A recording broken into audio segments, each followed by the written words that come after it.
the expert and social analyst, Mr. Irbad Ibrahim. Mr. Irbad Ibrahim, thank you for joining us. Good evening to you, sir. And good evening. How are you? And good Um, evening to my senior brother. Good evening to you, Irbad. Absolutely, sir. We are taking a good look at the Global Info Analytics, if you like, September National Tracker Poll they have done, and it's critical of the performance of members of Parliament. I know you have gone through it and you've seen some few things. Maybe you have something to indicate to us as we have Mr. Musa Danko on the line before he takes leave of us. Mr. Irbad Ibrahim, please, you can have your bite now.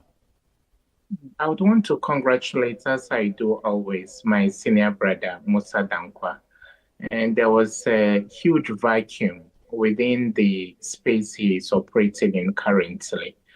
And mind you, the ratings are hitting the roof. And I believe that the consistent work he and his operatives on the ground do every quarter is novel, and it keeps us updated. Usually, winning an election is seen as an event rather than a process. So, if I were a political party, I would have info analytics as one of my kitchen advisors, so to speak. So, kudos to you, senior. And then we are solidly behind you. The rhetoric in terms of why an MP wants to go to parliament has to change.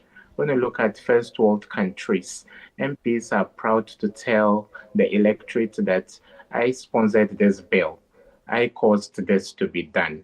But if your promise to people is that you will build roads, build boreholes, and all that, what yardstick do you expect them to judge you by, if not the things you promised them?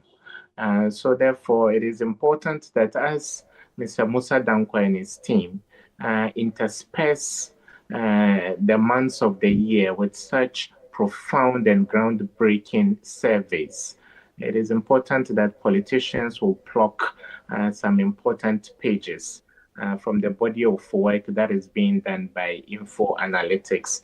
At first, the refrain was that let's brush aside the work of Mr. Musa Dankwa, but they are beginning to understand that they need to take a moment and look at what this brilliant gentleman is doing.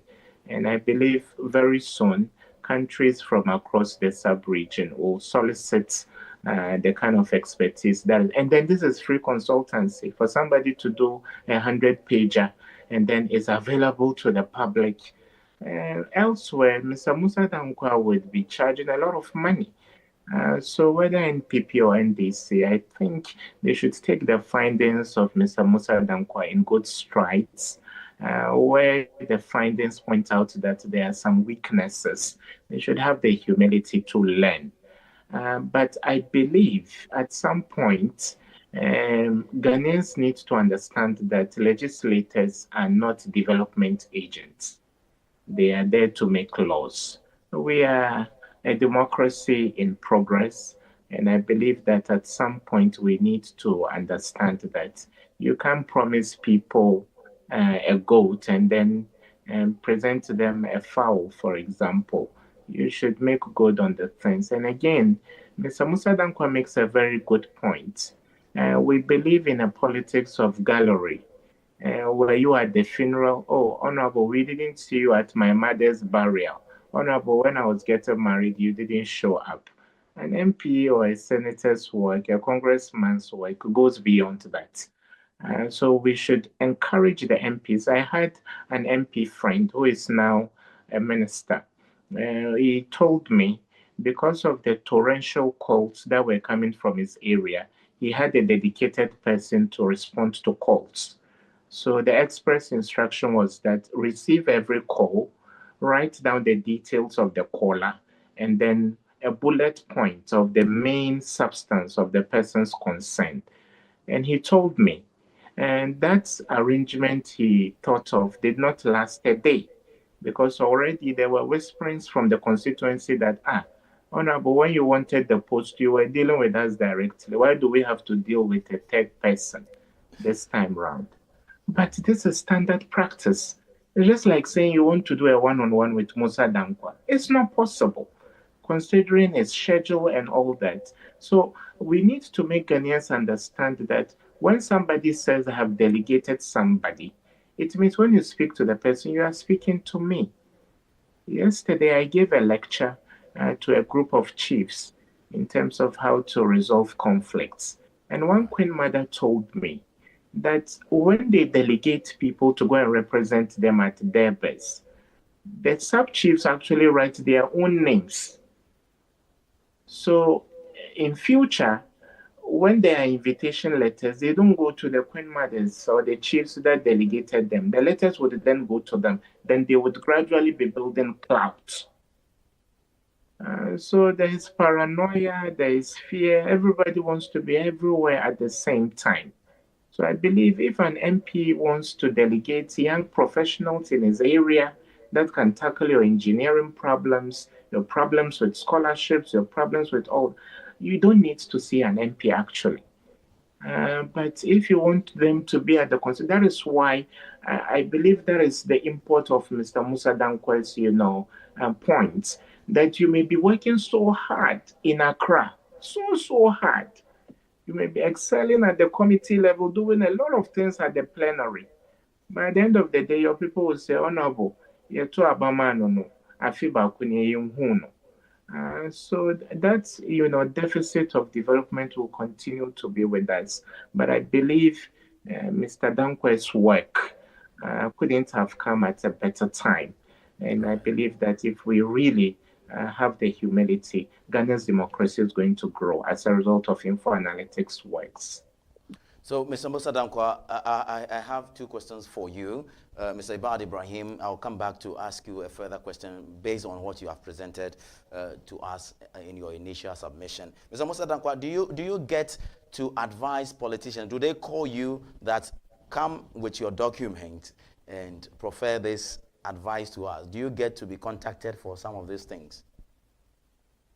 We do get contacts, but we have refrained from advising. Otherwise, we'd be advising to opposing candidate. So what we do is just give you the data and look for advisors to advise you. By so doing, we'll not be in conflict. That's the first thing. So we don't advise. That's amazing. My second question is, this very information as presented to us, the members of parliament, what should the best performing, the person who had excellent and the person who had poor performance, what should this person be doing with this data if you are a member of parliament and you get hold of this global info analytics data, having surveyed over 9,000 and some 83 constituencies, and your constituency happens to be a part of it, and you are ranked fairly or poorly or even excellent? What should the MP do with this information? For those who are doing well, look, we didn't sample the entire constituency. It's a snapshot that we picked. For them to be rest assured, they could commission their own survey to understand broader picture and beyond what we have done, so they can do more of what they are doing best, if that is what people want. And for those who are not performing, they should also do the same thing and find out, why am I not performing? What are the issues? What are the challenges? What can I do? This is 10th month in Parliament. You have a long way ahead. You can make amends, make changes, and improve your performance in the eyes of your people. This is an eye-opener for both those who are leading or who are seen as top performers and those who are seen as underperformers. This is a guide. They can go to the ground, do their own survey, and understand better what is it that they can do.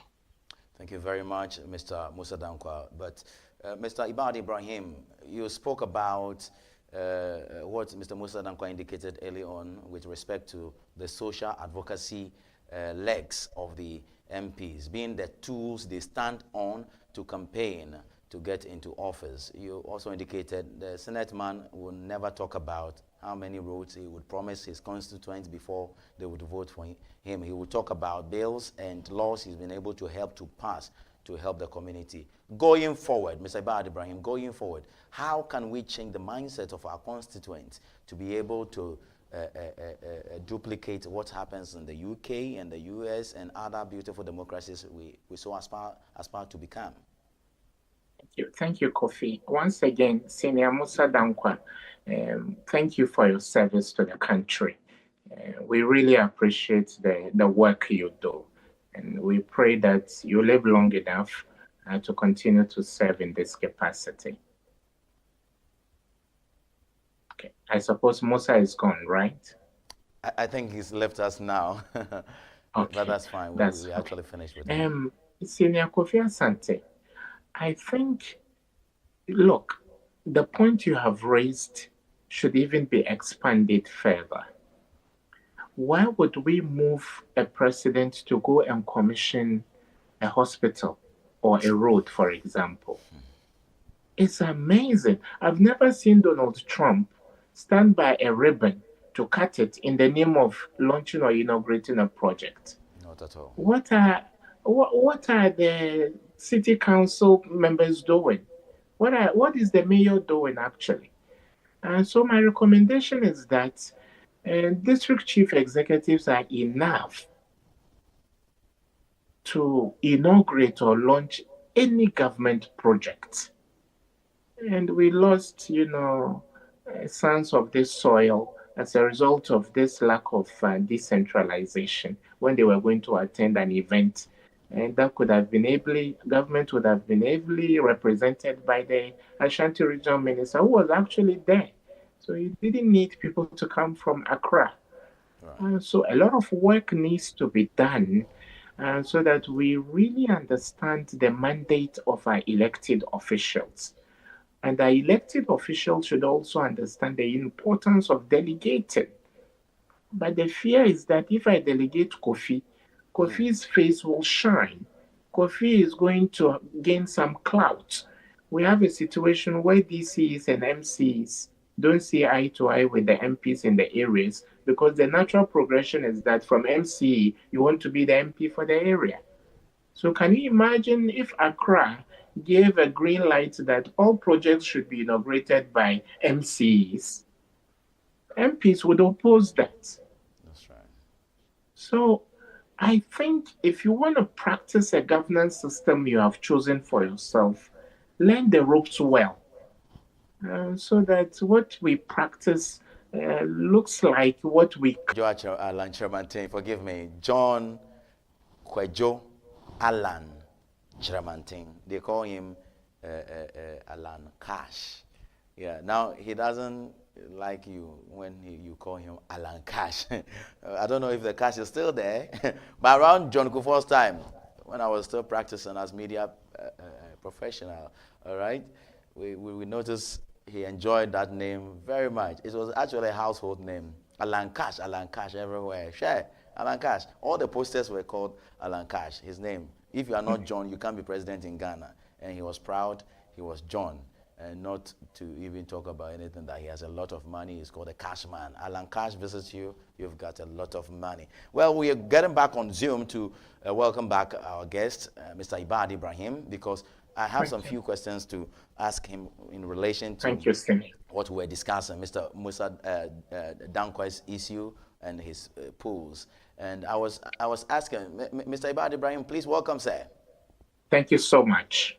Grateful. I was trying to find out how we can get hold of our democracy, because many indicate in several research that we are going down in terms of our democratic governance in Africa, even in Ghana, even as we pride ourselves of having become the beacon of democracy in West Africa or in Africa, we are even on the down spiral, and we are going down. Is democracy really helping Ghana, and is it helping Africa?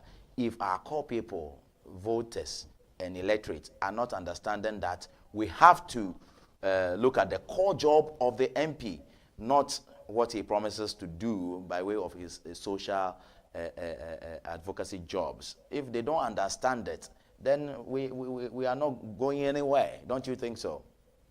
But we are gradually getting there. I would want to tread on the path of cautious optimism that things are beginning to change. We used to be so concerned about latter day projects. Constituencies would be abandoned, cities and towns and villages would be abandoned. But just 2 months before an election, we throw in the heavy equipment to start doing some work. We've noticed in the past 2 or 3 elections that that last minute gimmick doesn't work with Ghanaians. So we are a work in progress in terms of really understanding the governance system we have chosen for us as a people. Kofi Asante, I don't see why an election day should be a public holiday. Yes, because it's not an Armageddon. It's not a do or die affair. In some places, you vote on your way to work or back from work, or during lunch break, you go and vote and go back to the office. But we live in a country where fortunes are made. Somebody said elections have consequences. Fortunes are made and people are reduced to poverty because of the outcomes of elections. So we need to demystify what process this is. It's just people presenting a resume to be given an opportunity to serve and not be served. And I believe gradually we are getting there. We are getting there gradually. The average voter can no longer be taken for granted. So we need to continue. I want to see more work being done, more visibility for the NCCE, National Commission for Civic Education. But we've put all the resources of the country in the bosoms of politicians now. Politicians decide how some of these constitutional bodies are well lubricated. To go to the villages and hamlets to educate people about our rights and responsibilities in this, governance system we have chosen for ourselves. Not everything national has to come from the lips of a politician. You need to get people who are seen as nation builders, development people who don't vacillate between the duopoly of NDC and MPP. Say that if we do this, it will help us as a country. But if the communication always comes from either the MPP or the NDC, then you are losing 50% of the population right from the get-go. Because if I'm MPP, I'm not ready to listen to anything NDC. If I'm NDC, I'm not ready to listen to anything touted as an achievement by the MPP. So the country is actually on one leg because of a lack of proper appreciation of the governance system we have chosen. It's good to hold government accountable. It's good to have a thriving minority. But when the advocacy of a minority group is more of a sabotage, then I have a problem. So we take 2 steps forward and many steps backward. And it won't help us. As young as we are, we've witnessed a number of elections. Ghana seems to be at a standstill, unfortunately, because of lack of mutual goodwill between those who always present themselves to leaders. So a lot of work needs to be done. How do we infuse appreciation of nation building and patriotism in our textbooks? At what point do people start to get exposed? I even some time ago, Kofi made a proposition that universal suffrage at some point was age 21. But with time, the world got to know that younger people in their late teens should contribute to the decision-making of countries. And in most nations today, universal suffrage is at age 18. I dare propose that in this technological era, 16-year-olds sometimes are more exposed to ideas than some 40-year-olds. So I've made a strong case that Ghana should continue and should consider reducing universal suffrage or voting age to 16. Today, look at what 16-year-olds are doing with computers, what they are doing with social media, the exposure they have now. When I was in Legon, you had to go to the BAM library to get your hand on the most basic idea in the course you are doing. But today, at the press of a button, you can have In fact, you can even learn ahead of what your lecturer will give you for the whole academic year. Right. And so I am advocating that in the next, few cycles of our elections, we can consider giving 16-year-olds the opportunity to be part of. And the idea that you should be 40 years before you can run for president, I think is an archaic form of an idea. If you are a 25-year-old and you are sharp enough, you are patriotic enough, you can serve as president. The future belongs to the young, Kofi. So these are the propositions we are making as we that's call very for a true, Mr. Irbad. consolidation of the fundamentals. We need to look at some of these reformative ideas as well, sir. That's very true. This report from Mr. Musa Dankwa indicates clearly, and it says, I think they asked the question about whether or not you want young people to lead you as a Ghanaian. And I saw the green. It was well over 80% green people. Young people want young people to lead them, and that's so obvious. And I was going to make a mention to you that we are still having the Constitutional Review Committee as set by His Excellency the President of the Republic when he assumed office. He set this committee up, led by Dr. H. Kwesi Prempeh, if I remember. Yes, H. Kwesi Prempeh. I've gone there, and some other colleagues of mine have also been there. Don't you think when we review this 1992 Constitution, to have a new Constitution, or even, I was even telling them we should even write a new Constitution. If we review it and we have election for the MMDCEs, constituents will appreciate the work of MPs separately from the municipal, metropolitan, municipal, and district Look, I'm beginning, Kofi, I'm tempted to believe this idea of constitutional review could be a charade. The person you mentioned was the boss of CDD Ghana some years ago. And those times I was practicing in diplomacy. I was with Ambassador Bruga, my former Swiss ambassador to Ghana. And I was seated with him. And then he pointed to a bulky, document. And he was full of praise for CDD Ghana for the quality of work they did and the assistance they gave the country in the constitutional review exercise sanctioned at that time by Professor Mills. And it was the era of John Dramani Mahama at that time. I asked myself, what percentage of that has been implemented? So that's the million-dollar question. Are the politicians malleable? Yesterday, in my lecture to chiefs, a Queen Mother told me, I asked, how much are you paid when you attend meetings at the houses of chiefs, the regional houses of chiefs? She says you are paid a paltry 1,200 cedis. Can you say that number again? A paltry 1,200 cedis as your allowance as a chief for attending an event, a meeting of the regional house, any regional house of chiefs. And that even with that, you have to take it sometimes cumulatively after every quarter. But chiefs are the custodians of our lands. And so why do we emasculate all other people and fully resource one profession? Being a politician has now become the most elitist profession in this country.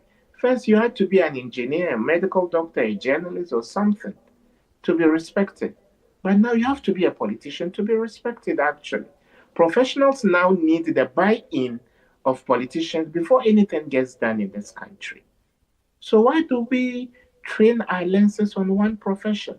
I thought they said being a politician was a volunteer kind of work. That is why you are not paid, because you should be a volunteer. But today, it is becoming an Ivy League profession, a creamy profession, a profession meant for the creme de la creme of our society. And look at the number of lawyers we are churning out. And I dare say the motivation for a good number of people, I can't speak for all, to do law is that you have gravitas when Esquire is added to your name when you go into politics. I don't think you want to discourage me because I want to do some law. Please do law, Kofi Asante, and be the veteran journalist you are. But please, nose around and ask people who opt to do law now. They tell you law is the profession of a politician. So now people are happy to be called lawyers, and then they feel they will have gravitas. And when people contest in elections to go to parliament, when you are a lawyer, you are presented in a much better way than when you are not. So a profession that was a bit exclusive is now become saturated. It has become saturated now. What cases can all the thousands we are churning out prosecute? You end up being a politician. And so I believe the sum total of what I'm saying this evening, Kofi, is that we need to do an introspection. Other countries choose other systems.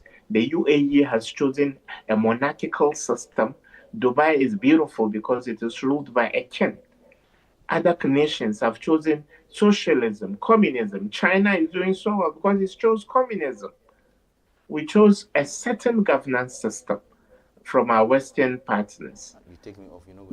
Can we tweak that system to fit, our African outlook? Are we swallowing hook, line, and sinker what has been bequeathed to us? And even if it has been bequeathed to us, are we doing it right? There needs to be a lot of public education in that regard, Kofi. So I agree with you. That's quite amazing. And if the Constitution won't be the best option. No, Kofi, I don't even know whether they gave you a good welcome. I don't know when you got to the secretariat. Being young in this country is now a disadvantage. They will, if you are lucky, people will listen, but they will brush aside your ideas. If you are not, it's true. Bad for the NCC. I feel so bad for the NCC.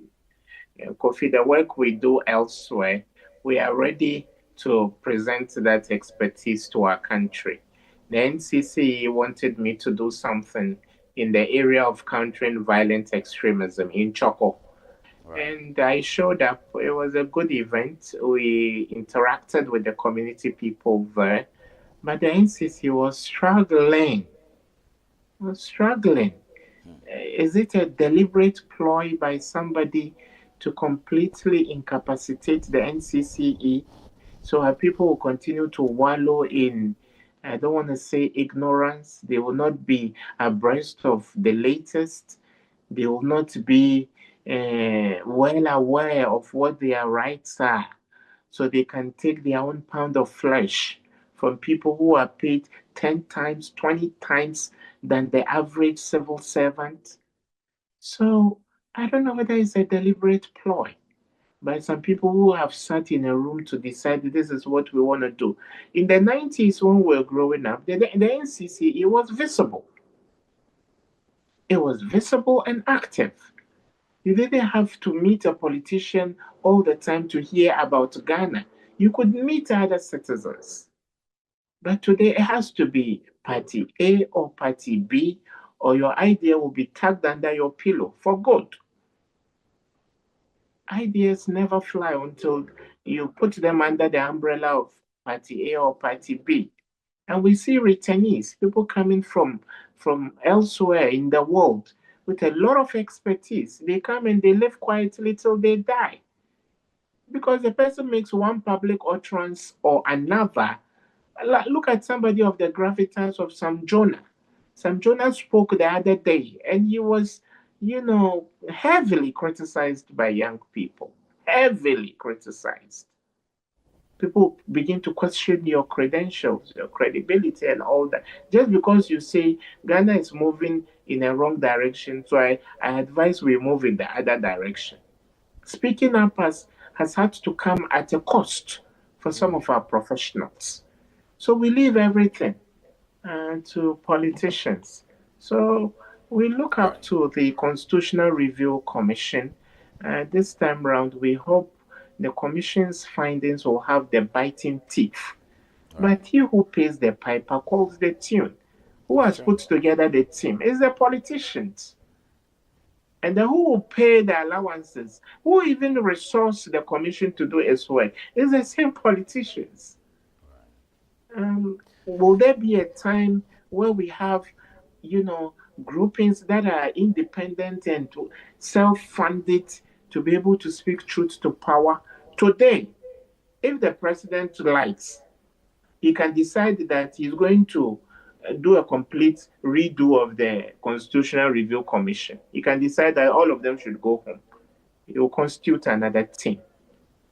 So that is the irony of the situation. So the one you are to correct holds so much power, your work cannot even get off of the ground if he decides. It's a paradox. All these problems we are sharing this evening, maybe the gentleman who launched his party yesterday has the solution for all of this. He is coming in, Alan John Kwadwo, coming in to indicate that his new party, United Party, taking this name from the tradition of the New Patriotic Party, the party he has resigned from. Maybe after over 30 years, I must say, of practicing or changing governance from NPP, first NDC to NPP, to NDC to NPP, now NDC. Maybe the United Party belonging to Alan Kwadwo Kyerematen can do all that you are saying to us this evening. Don't you think so? No doubt. Honorable Alan Kyerematen is a man of ideas.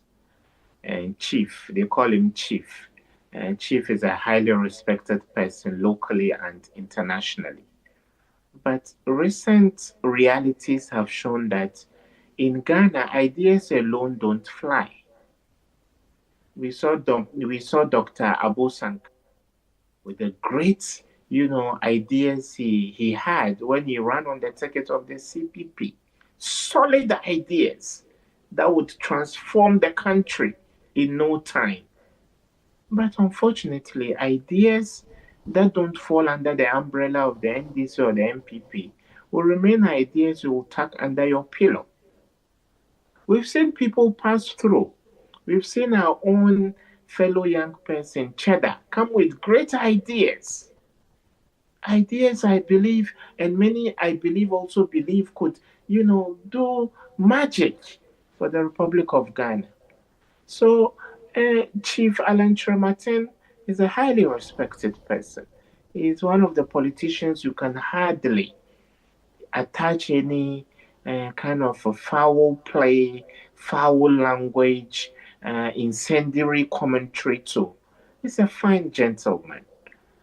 But look at how he performed in the last election. They say coming events always cast their shadows. He had a paltry 0.28%, less than 0.5% of the total votes cast. So he's talking about a vision for 2040, which is only 3 election cycles away from now. How do you build from 0.28% to even 5% in Ghana's election? Not to talk of 50+1. So you can imagine, maybe his ideas may even outlive some of the current leaders of his political party, which he has just formed. And so, great ideas. He's talking about suspending mining for a year to tackle galamsey, because nature is such a wonderful thing. If you leave it on its own, it can correct the wrongs, the mistakes that have been done. It can recycle itself. Our water bodies will be clean again, even if we don't do anything to reclaim what has been lost. So a hiatus, a pause in mining for a year, as has been proposed by Chief Alan Kyerematen, can do magic. Right. But these ideas, unfortunately, for somebody who got just a few tens of thousands of votes to get 6 million to rival the MPP or NDC, that's going to be a long shot, unfortunately. Mr. Irbad Ibrahim, we have to leave it here. I know it's Friday. We have to spend some time with family. The weekend is also at the corner here. So Friday evenings, we don't take hold of guests for quite that long time. And you spend some time with us. We appreciate it so much. I'd love to say a very big thank you. And thank you so much for being there for us. Every time we knock on the door, you open it for us. We are so grateful. You're most welcome as always, Senior. You're most welcome. And thank you.